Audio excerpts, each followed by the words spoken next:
முதுகுளத்தூரில் ஆதரவற்ற விதவை பெண் உதவித்தொகை பெற 5000 லஞ்சம் வாங்கிய விஏஓ மீது புதிய சட்டத்தின்படி ராமநாதபுரம் மாவட்டத்தில் முதல் லஞ்ச ஒழிப்பு வழக்கை போலீசார் பதிவு செய்துள்ளனர்.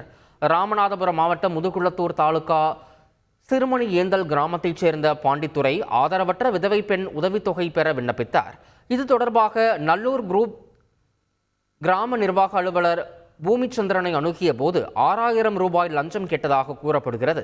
இந்த தொகை அதிகம் என நினைத்த பாண்டித்துரை ராமநாதபுரம் லஞ்ச ஒழிப்புத்துறை அதிகாரிகளை நாடி உள்ளார்.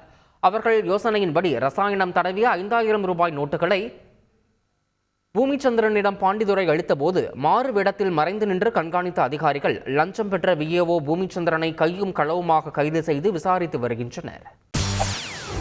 செய்திகளை உடனுக்குடன் தெரிந்து கொள்ள உடனே சப்ஸ்கிரைப் பண்ணுங்க.